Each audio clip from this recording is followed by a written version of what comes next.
The setting sun cast long shadows across the steel tombstones of Varnus Memorial, the vast cemetery planet where the honored dead of the Alliance rested. Lieutenant Colonel Alara Voss stood alone amidst the seemingly endless rows of identical metal markers, her sun-darkened skin reflecting the dying light. Her dust-covered cloak fluttered in the desert wind, sand particles dancing around her boots like memories refusing to settle. 8 years had passed since the Battle of Reckoning, 8 years since she had watched her comrades fall one by one. 8 years of carrying the weight of survival when so many had not.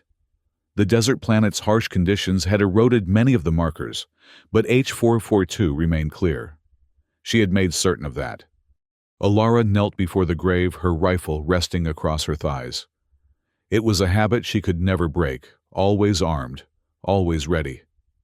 The military had shaped her into a weapon, but it couldn't prepare her for the hollowness that followed surviving when others didn't. "I come back every year," she whispered to the steel marker. "I should have been faster. Should have seen the ambush coming." Her calloused fingers traced the identification number. H442. Not even a name.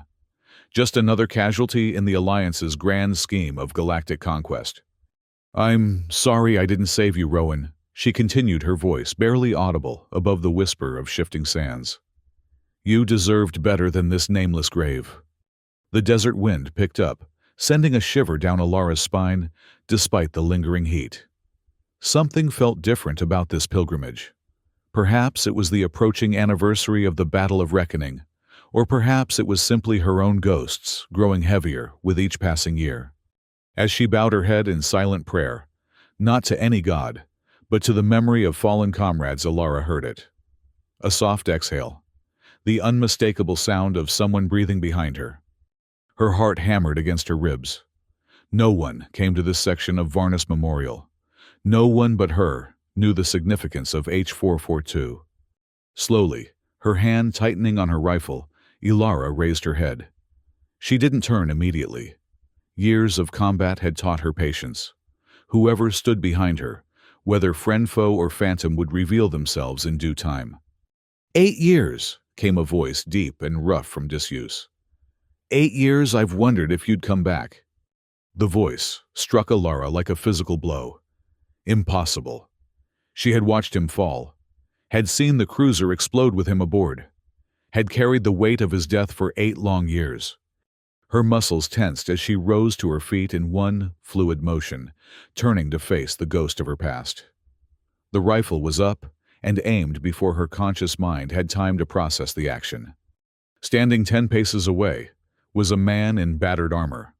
Alliance issue, but without insignia. His face was partially obscured by tactical gear, but she would recognize those eyes anywhere. Sharp blue like the rare clear skies of Varnus after a dust storm. Rowan. The name escaped her lips as a question, a prayer, an accusation all at once. The man's eyes. Rowan's eyes crinkled at the corners. Not quite a smile, but close. "Hello, Alara."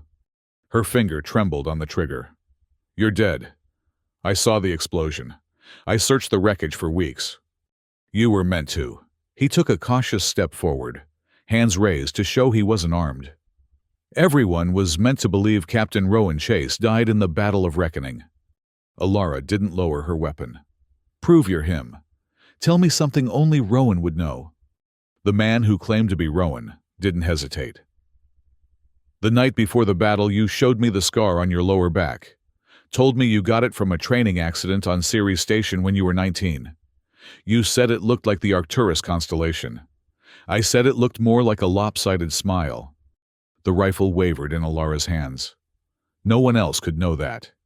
They had been alone, sharing what they both believed might be their final night of peace. "You're alive," she whispered, lowering her weapon slowly. "How? Why?" Rowan glanced around the deserted cemetery, suddenly alert. "We can't talk here. Alliance security drones patrol this sector every 30 minutes. I've been timing them for days, waiting for you. Waiting for me." "Why would Alliance security?" Alara began. But Rowan had already closed the distance between them, his hand gripping her arm with urgent pressure. Because officially I'm still dead, he interrupted. And the people who made sure of that won't be happy to find out I'm not. Before Alara could respond, the distinctive hum of approaching drones filled the air. Rowan's grip tightened. Do you trust me? 8 years of grief, of guilt, of unanswered questions hung between them.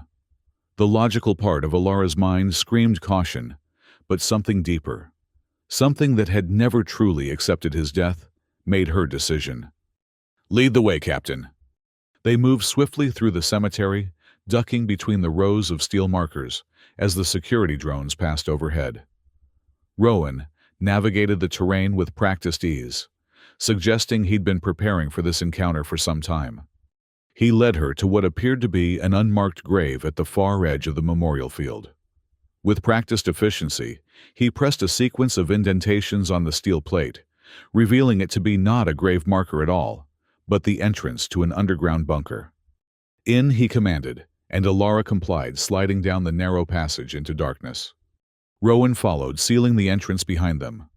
For a moment they stood in complete blackness before dim emergency lighting activated, revealing a small Spartan room filled with communications equipment and tactical displays. Ghost Sentinel, Alara murmured, recognizing the setup. You became a Ghost Sentinel. Rowan nodded, removing his tactical gear to reveal a face older than she remembered, lined with new scars and marked by years of solitary operations.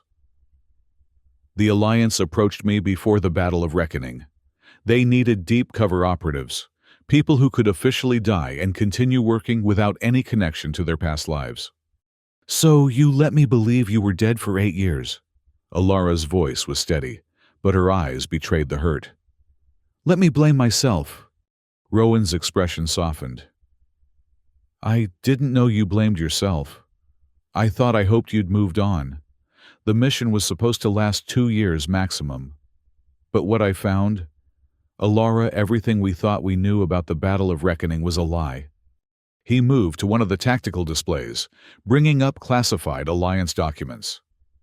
The ambush wasn't set by enemy forces. It was orchestrated by someone within Alliance High Command. They needed heavy casualties to justify expanding the war effort to gain access to the Osiris sector's resources.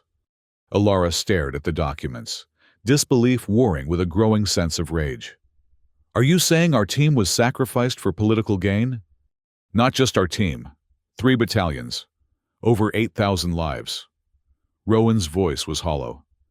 When I discovered the truth, I tried to contact Alliance Internal Affairs, but my handler disappeared.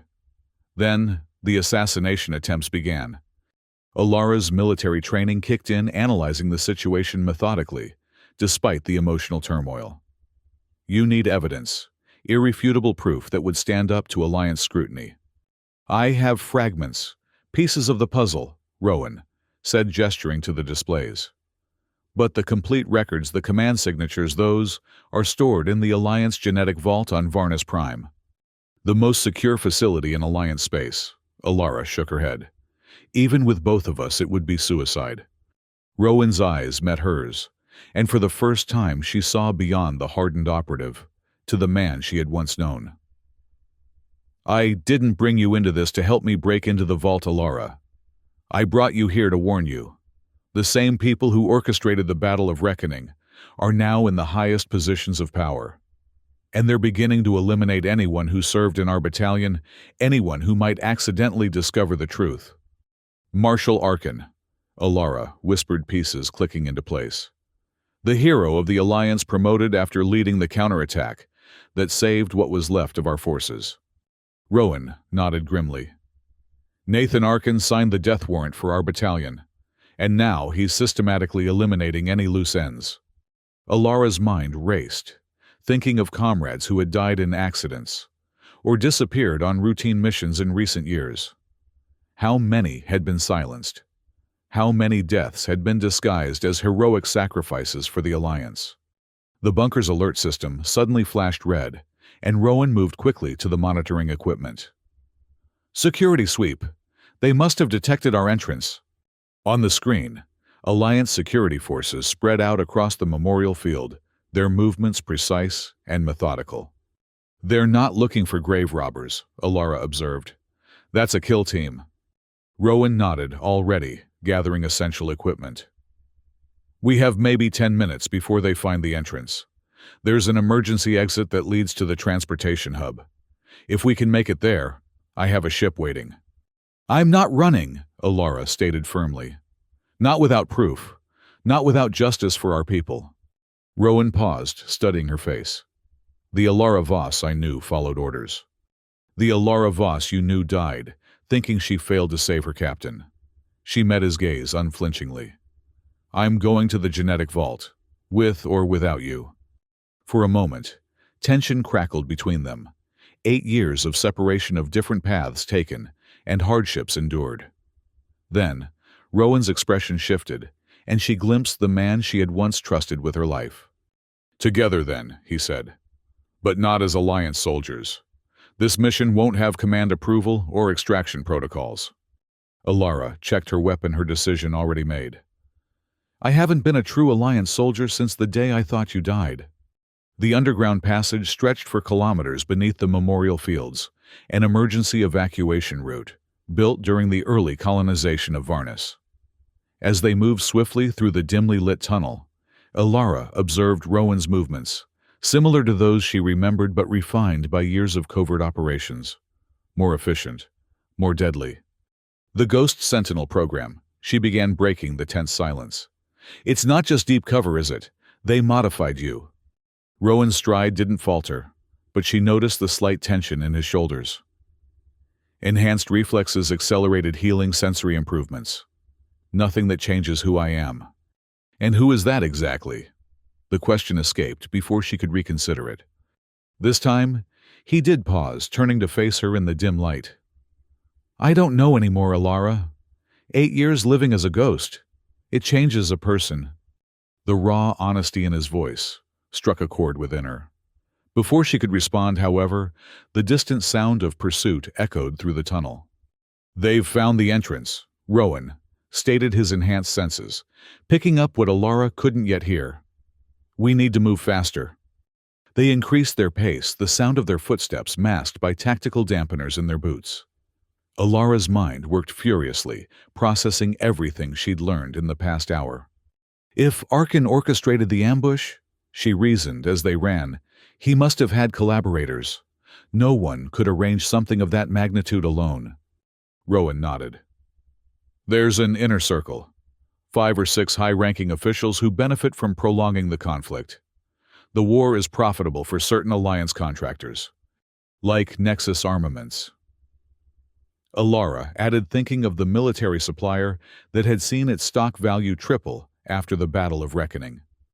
Exactly, and guess who sits on their board? Arkan, Alara concluded grimly. The Alliance's war hero profits directly from continued bloodshed. They reached a junction in the tunnel where Rowan paused to consult a holographic map projected from his wrist device. The transportation hub is 2 kilometers east, but they'll have that covered by now. Alara studied the map, noting an alternative route. The old maintenance shafts. They connect to the atmospheric regulation station near the genetic vault. Rowan raised an eyebrow. You've been studying Alliance infrastructure during your time away from the battlefield. I transferred to strategic operations after... She didn't need to finish the sentence. After his death. After she could no longer bear the thought of leading troops into combat. I have clearance for most Alliance facilities on Varnus. Current clearance, Rowan emphasized. Which means your biometrics are still valid for entry points. A plan began to form between them, unspoken, but understood as years of military training and shared combat experience created a silent communication channel. Alara would be their access key. Rowan would be their shadow, the ghost that official Alliance security protocols no longer recognized. The maintenance shafts were narrow and poorly ventilated, designed for service droids rather than humans. They crawled through the claustrophobic space for what felt like hours, the sound of pursuit gradually fading behind them. Alliance security will lock down the entire complex once they realize we've evaded the kill team, Alara noted, as they emerged into a slightly larger junction. Rowan nodded, checking his tactical display. We have a narrow window. The shift change at the genetic vault happens at 2200 hours. Security protocols temporarily decrease as systems transfer between teams. That's in 40 minutes, Alara calculated. And we're still at least 30 minutes from the facility, assuming no complications. There will be complications, Rowan stated, with the certainty of a man who had lived the past 8 years expecting betrayal at every turn. There always are. As if summoned by his words, an alert flashed on his tactical display. Drone sweep incoming. Maintenance channel override authorized by command level Omega. Alara's blood ran cold. Omega level is reserved for Arkin, Rowan confirmed grimly. He's taken personal control of the search. The implications were clear. Whatever evidence lay in the genetic vault was significant enough to bring the most powerful military leader in the Alliance directly into the field. They pressed forward with renewed urgency, navigating the labyrinthine maintenance system with Rowan's enhanced senses, guiding them through junctions and around automated security measures. Time seemed to compress and expand simultaneously each second, crucial, yet stretched by the intensity of their focus. When they finally reached the ventilation output near the genetic vault's atmospheric regulation station, both were covered in the grime of the maintenance tunnels, a sharp contrast to the clinical white of the Alliance facility visible through the grate before them. Security patterns, Alara whispered, aware that surveillance in this area would be sophisticated. Rowan closed his eyes briefly, his enhanced hearing picking up the movements beyond. 2 guards at the primary entrance. Automated drone patrol every 3 minutes. The shift change hasn't begun yet. Alara checked her chrono. We're early. 10 minutes until the security handover. We don't have 10 minutes, Rowan responded, his voice tight. Arkin's team is converging on this sector. They've tracked us somehow. Alara's mind raced through possibilities. Could be a biochemical tracker. Ghost Sentinels carry Alliance markers in their bloodstream, don't they? The slight widening of Rowan's eyes confirmed her suspicion. How did you... Strategic Operations, remember, I've been studying Alliance Black programs for 8 years, trying to understand what happened to us. She examined him critically. The markers were designed to endure for decades. No way to flush them out. So I'm leading them straight to us, Rowan concluded grimly. Alara's response was immediate and decisive. Then we use it. If they're tracking you, we control where they look. She quickly outlined a plan risky, but with the potential to create the diversion they needed. Minutes later, Rowan's tactical gear, complete with a small sample of his blood, was making its way through a separate maintenance shaft via an automated cleaning droid Alara had reprogrammed. Meanwhile, they prepared to make their move toward the genetic vault's secondary entrance, a route that would be temporarily vulnerable during the security handover. Your strategic operations training has made you quite the tactician, Rowan observed, as they watched the guards through the grate, waiting for the perfect moment. I had a good teacher, Alara replied, her eyes fixed on the security panel. Captain Chase never let us enter a situation without 3 exit strategies. The ghost of a smile crossed Rowan's face. Sounds like a cautious man. He was, until he wasn't. She gave him a pointed look. Volunteering for a suicide mission without telling his second-in-command wasn't exactly following protocol. Before Rowan could respond, the alert they'd been waiting for sounded the beginning of the security handover. As predicted, the guards moved toward the primary entrance to meet their replacements, leaving the secondary entrance momentarily under automated surveillance only. Now, Alara whispered, and they moved. Slipping through the grate, they crossed the 20 meters of exposed ground to the secondary entrance in a synchronized sprint. Alara pressed her palm to the security scanner, heart pounding as she awaited rejection or acceptance. The panel flashed green. Lieutenant Colonel Alara Voss, Strategic Operations. Access granted. They slipped inside just as alarms began blaring in a distant part of the complex. Rowan's blood sample had been discovered, drawing security forces away from their actual position. The genetic vault's interior was a stark contrast to the dusty memorial fields and grimy maintenance tunnels. Pristine, white surfaces gleamed under soft blue lighting, creating an atmosphere of sterile detachment. This was the heart of Alliance record-keeping, where DNA samples of every service member were stored alongside mission data, too sensitive for standard databases. "Control Center is 3 levels down," Alara murmured, leading the way with the confidence of someone who had studied the facility's blueprints extensively. "That's where the Battle of Reckoning records will be stored." Rowan moved like a shadow beside her, his Ghost Sentinel training evident in each silent step. "Security cameras." On a 5-second rotation loop during shift change. "We have brief windows of invisibility, if we time it right."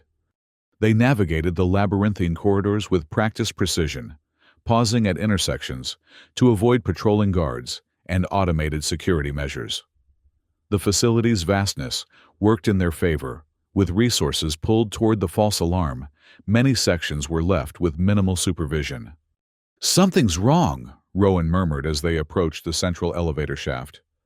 "This is too easy." Alara had been thinking the same thing.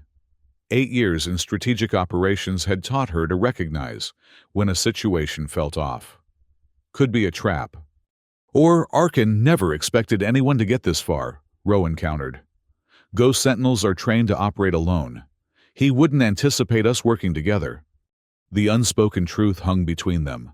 Their partnership had always been their greatest strength, both on the battlefield and off it. It was why they had survived the Battle of Reckoning when so many others hadn't. It was why perhaps Rowan had been selected for the Ghost Sentinel program in the first place. The elevator required another biometric scan, which Alara provided. As they descended to the control center level, the tension between them shifted, years of separation momentarily forgotten in the familiar rhythm of a shared mission. "What happened to the others?" Rowan asked suddenly. "Jenkins, Miyamoto, Torres." Alara's expression darkened. "Jenkins died 3 years ago. Training accident on Jupiter Station. Torres disappeared during a routine patrol in the Osiris sector last year. Miyamoto." She hesitated. "Miyamoto is working directly under Arkin now, head of his personal security detail." Rowan absorbed this information silently, his jaw tightening. Miyamoto was always ambitious. "He was also the only other survivor from our immediate squad during the Battle of Reckoning," Alara added meaningfully. "Convenient, isn't it?" Before Rowan could respond, the elevator doors opened to reveal the control center level, a vast chamber filled with data terminals and holographic displays. At the far end stood the central access point to the genetic vault's secured records. And between them and their goal stood a squad of elite Alliance guards, weapons raised and aimed directly at the elevator. At their center stood a familiar figure, Lieutenant Mira, Solus Alliance, Intelligence. Her expression, a mixture of triumph and regret. "Lieutenant Colonel Voss," she called, her voice echoing in the cavernous space. "I'm afraid this is as far as you go." Alara stepped forward, deliberately placing herself between the guards and Rowan. "Lieutenant Solus, I wasn't aware that Alliance intelligence had jurisdiction over the genetic vault." "Special authorization," Solus replied smoothly. "Marshal Arkin was concerned about a potential security breach. Concerned enough to send a kill team to the memorial fields." Alara challenged, her voice carrying just enough authority to create a flicker of uncertainty among the guards. Solus's composure faltered momentarily. "I don't know what you're talking about, Colonel. We received intelligence about unauthorized access to classified records." "By whom?" Alara pressed slowly, moving forward, calculating distances and angles. She could sense Rowan tensing behind her, preparing for whatever move she decided to make. "That's classified," Solus responded automatically, then seemed to catch herself. "Step away from the terminal, Colonel. That's an order." Alara continued her measured advance. "I outrank you, Lieutenant, and my strategic operations clearance grants me access to these records." The guards glanced at each other uncertainly.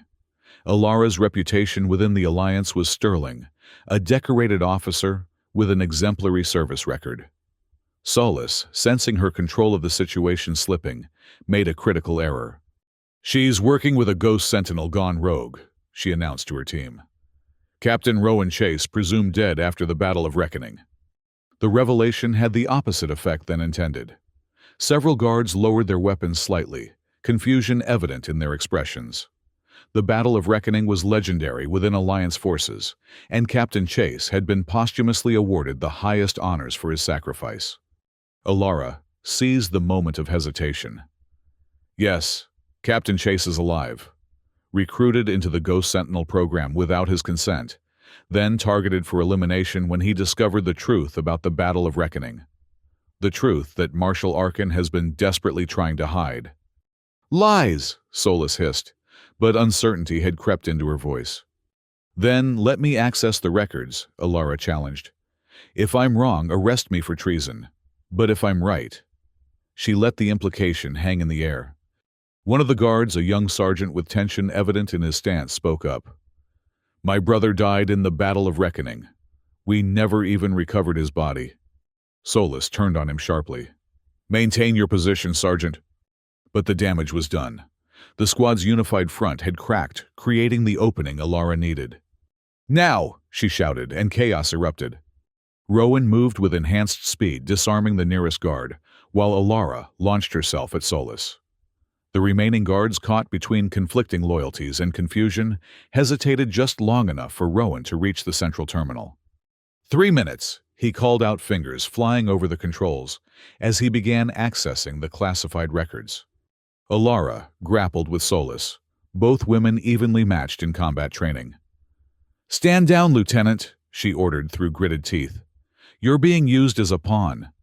"And you're throwing away your career for a ghost," Solus retorted, breaking free of Alara's grip and reaching for her sidearm. Alara was faster, her kick sending the weapon skittering across the floor. "I'm trying to save the Alliance from itself." Across the room, Rowan had subdued 2 guards and was frantically downloading data, while the remaining security personnel tried to coordinate a response. The sergeant whose brother had died hesitated, his weapon lowered, clearly conflicted about which side to take. "Genetic records accessed," Rowan announced, his voice tight with concentration. "Alara, I need your authorization code for the command-level files." Alara delivered a final strike that sent Solus crumpling to the floor, then sprinted to join Rowan at the terminal. "Authorization Voss, Sierra Tango 973. The terminal processed her code, then flashed green. Access granted. What appeared on the screen confirmed their worst suspicions. Tactical orders signed by Marshal Arkin, deliberately positioning their battalion in a kill zone. Communications revealing foreknowledge of enemy positions. Resource allocation requests for the Osiris sector, dated weeks before the unexpected ambush that necessitated Alliance expansion into the region. "Copy everything," Alara ordered, keeping watch as Rowan worked. "Already on it," he responded, transferring the data to a secure drive. "But Arkin will have this place surrounded by now. We need an exit strategy." Alara scanned the room, noting the uncertain guards, the unconscious Solus, and the various potential escape routes. None seemed viable against the full might of Alliance security. "We don't escape," she decided abruptly. "We broadcast." Rowan looked up sharply. "The Alliance network is too secure. We'd never break through the encryptions in time." "We don't need to." Alara pointed to a secondary terminal. "The vault has its own dedicated communication array for emergency protocols. It bypasses standard Alliance channels." Understanding dawned in Rowan's eyes. "And with your strategic operations codes, we can send the evidence directly to every command center in Alliance space," Alara finished. "Too many recipients for Arkin to silence." They worked rapidly, Rowan completing the data transfer, while Alara prepared the communication array. The remaining guards had formed an uncertain perimeter, neither interfering nor assisting, caught in the limbo of conflicting loyalties. Just as they finished preparations for the broadcast, the main doors to the control center slid open with a heavy mechanical sound. Marshal Nathan Arkin strode in, flanked by Commander Miyamoto and a squad of elite troops whose black uniforms bore no Alliance insignia. "Colonel Voss," Arkin greeted her, his voice calm and measured despite the tension filling the room. And Captain Chase. Back from the dead, I see. How inconvenient. Alara positioned herself protectively near the terminal, calculating their odds against Arkan's forces. They were grim at best. "Marshal," she acknowledged coldly. "Here to silence more witnesses. Your casualty list from the Battle of Reckoning wasn't extensive enough." A flicker of annoyance crossed Arkan's aristocratic features. "Always so dramatic, Voss. The Battle of Reckoning was a necessary sacrifice. The resources we gained in the Osiris sector have fueled Alliance expansion for 8 years." "Necessary." Rowan's voice was lethal in its quietness. 8,000 lives were necessary. Arkan regarded him with clinical detachment. "The Ghost Sentinel program alone justified the losses. Your enhanced abilities are proof of concept." "We were guinea pigs," Rowan realized disgust, evident in his tone. "The battle was a testing ground for your biological enhancements." "Among other things," Arkan confirmed with disturbing nonchalance. "War drives innovation. Innovation requires sacrifice." Alara felt cold fury building within her. "And who decided which soldiers would be sacrificed? Which battalions would serve as your test subjects?"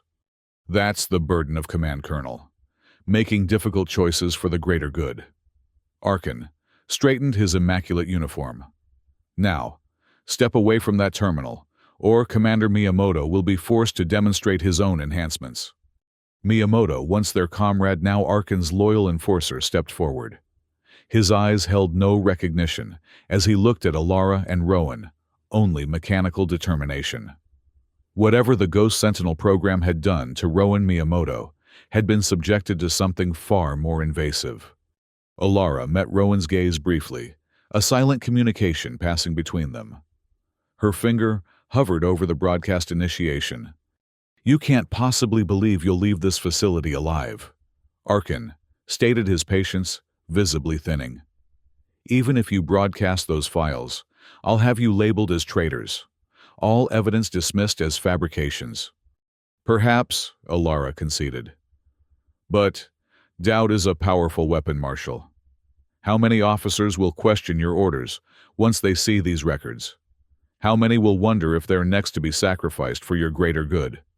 Arkan's expression hardened. "Enough. Miyamoto, secure that terminal." Miyamoto moved with unnatural speed, crossing half the distance before either Alara or Rowan could react. But the sergeant whose brother had died in the Battle of Reckoning made his decision in that critical moment. "For my brother," he shouted, stepping directly into Miyamoto's path and firing his weapon. The shot caught Miyamoto in the shoulder, barely slowing him, but creating the distraction Alara needed. She slammed her palm down on the broadcast initiation, while Rowan launched himself at Arkan's elite squad. "Transmission initiated," the system announced in its emotionless voice. "Alliance Emergency Protocol Alpha. Distribution in progress."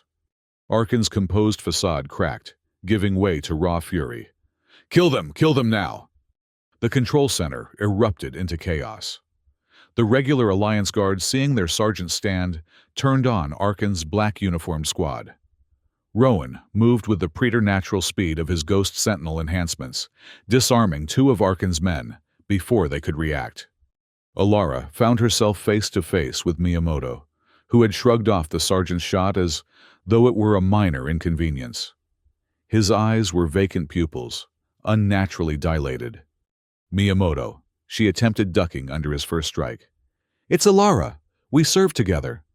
No recognition flickered in his gaze as he pressed his attack, each movement mechanically precise and inhumanly fast. Whatever remained of the man she had once known was buried beneath layers of Alliance conditioning and biological modification. Across the room, Rowan was engaged with 3 of Arkan's elite troops, his enhanced reflexes allowing him to hold his own against superior numbers. Arkan himself had taken cover behind a data terminal, barking orders into his communication device. "Transmission complete," the system announced. "Distribution successful." Arkan's howl of rage cut through the sounds of combat. "Miyamoto, forget the woman, destroy the terminal, purge the system." Miyamoto immediately abandoned his assault on Alara, turning toward the central console with single-minded purpose. Alara launched herself after him, knowing she couldn't match his enhanced speed, but determined to slow him down. "Rowan," she shouted, "the terminal." Rowan disengaged from his opponents with a spinning kick that sent one crashing into the others, then sprinted toward Miyamoto, intercepting him just before he reached the console. The two enhanced soldiers collided with bone-jarring force, Rowan's combat experience balanced against Miyamoto's more extensive modifications. Alara used the opportunity to secure the data drive containing their evidence, then turned her attention to Arkin. The Marshal had abandoned his cover and was attempting to reach a secondary exit, his elite troops, forming a protective barrier around him. Decision time. The evidence was already broadcasting throughout Alliance command centers. Their primary mission was accomplished. They could attempt escape now or— "Rowan," she called out again, gesturing toward Arkin's retreating form. "We need him alive for testimony." Rowan, locked in combat with Miyamoto, managed a terse nod. Understanding her intent, he abruptly changed tactics, no longer trying to defeat Miyamoto, but instead leading him toward Arkin's position. Alara circled around, using the confusion of the ongoing firefight between Alliance guards and Arkin's squad to approach from another angle. Years of tactical training culminated in this moment as she calculated trajectories and timing. Just as Arkin reached the exit, Rowan maneuvered Miyamoto into position. Alara fired a precise shot that disabled the door mechanism, sealing it shut. Arkin turned, rage and desperation warring on his face as he found himself trapped between Alara's weapon and the approaching Rowan, who was still engaged with the relentless Miyamoto. "It's over, Marshal." Alara stated, her aim unwavering. "The evidence is broadcasting across Alliance space as we speak. Your options are to surrender for a military tribunal, or die here remembered as the traitor who sacrificed thousands for personal gain." Arkin's aristocratic features contorted with fury. "You understand nothing, Voss. The Alliance needs strong leadership, not sentimental fools who balk at necessary sacrifices." "Necessary?" Alara's voice was ice. "Was it necessary to target specific battalions for your experiments? Was it necessary to continue eliminating survivors who might expose you?" Before Arkin could respond, an explosion rocked the facility, sending tremors through the floor and causing sections of the ceiling to collapse.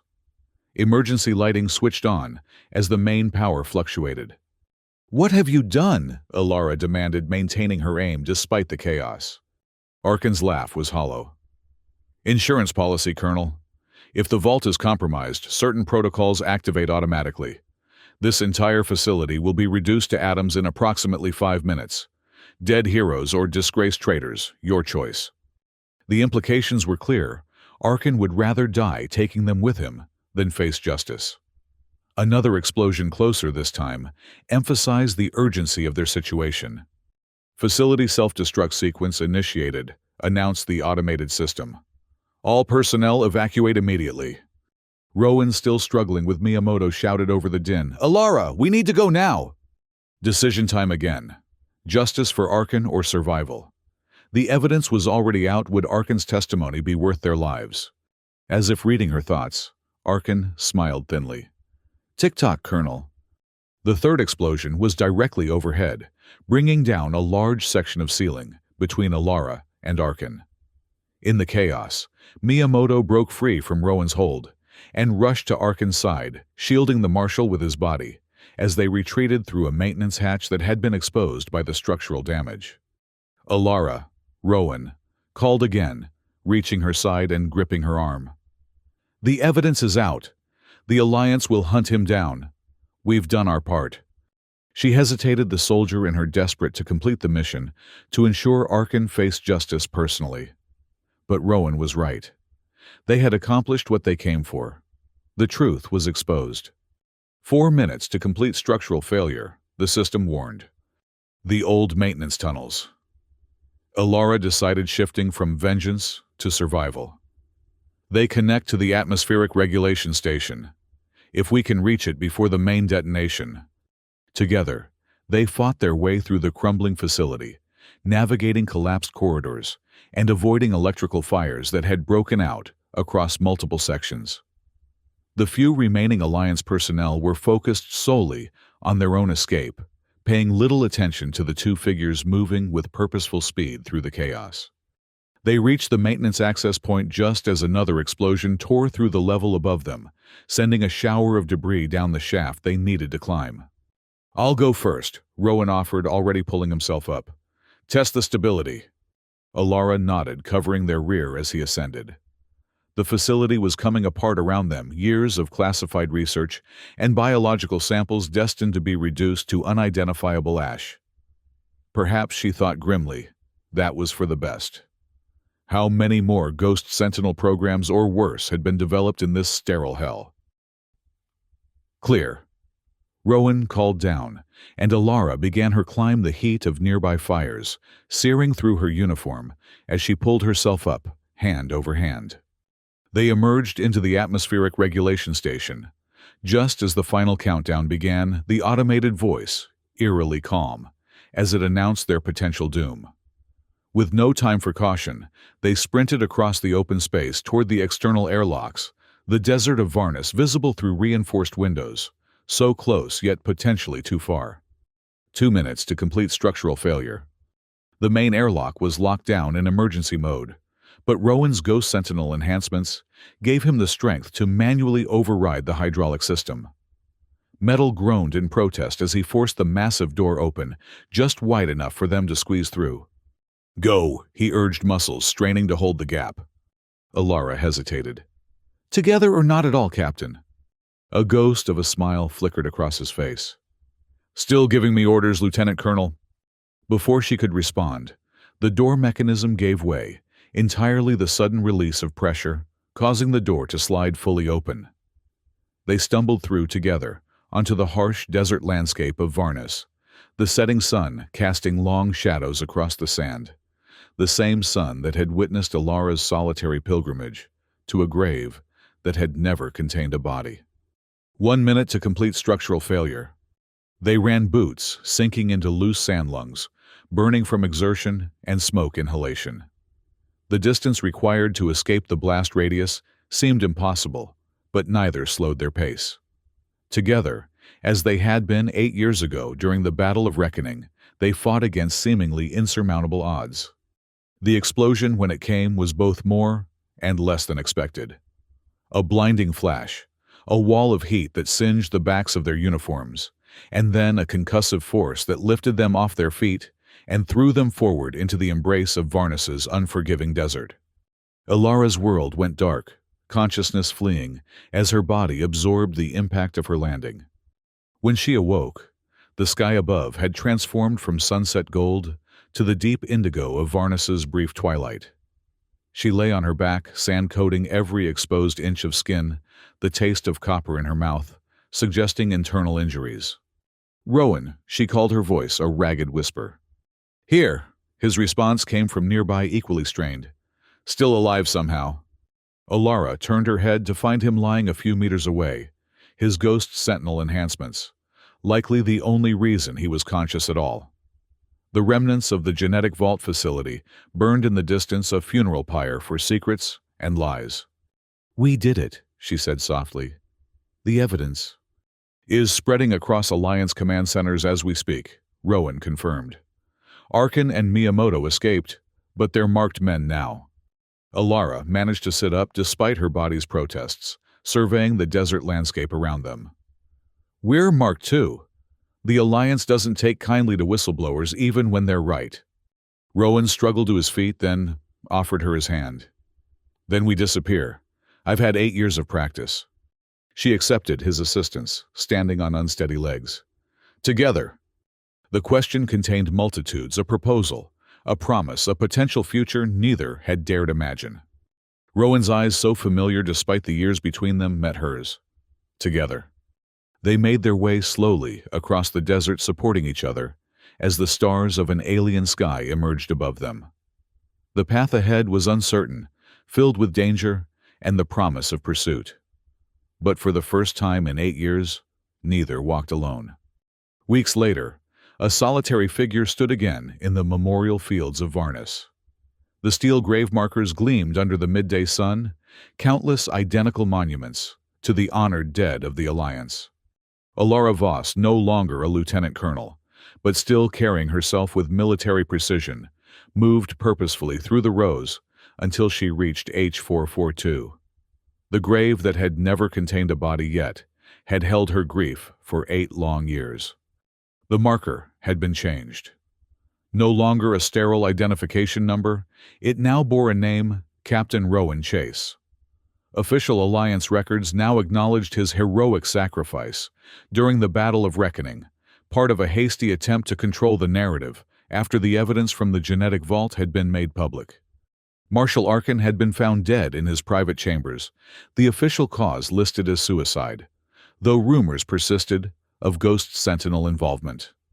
Commander Miyamoto and several other enhanced officers had disappeared, their ultimate fate unknown, but widely speculated upon in the darker corners of Alliance space.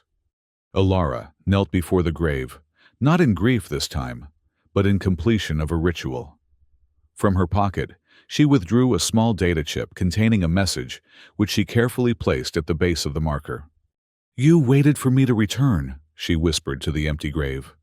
Rising, she stepped back and allowed herself one final look at the memorial field, at the thousands of markers representing lives cut short by greed and ambition, disguised as necessity. In her other pocket rested Rowan's new identification tags, not Alliance issue but belonging to the independent security force they had joined on the outer colonies, far from Alliance influence. Turning away from the grave and the past it represented, Alara walked steadily toward the transportation hub where Rowan waited. The desert wind caught her cloak, sending it billowing behind her like a flag of defiance against all that the Alliance had become. The sun of Varnus set on the memorial fields, casting long shadows across steel markers that held too many secrets and not enough truth. But for two soldiers who had found each other against impossible odds, it also rose on something new, a future neither had dared to imagine, built on the foundation of a shared past and the promise of justice not yet complete, but begun. Somewhere in the vastness of space, the evidence of the Battle of Reckoning continued to spread, sowing seeds of doubt and reform throughout the Alliance. And somewhere, even more distant beyond the reach of those who would silence them, Alara Voss and Rowan Chase continued their own battle no longer for a corrupt alliance that had sacrificed them, but for each other, and for the truth they had risked everything to reveal. The message left at grave H442 remained long after Alara's departure, a simple phrase that contained volumes of meaning for those who knew to look. "He waited for me to return."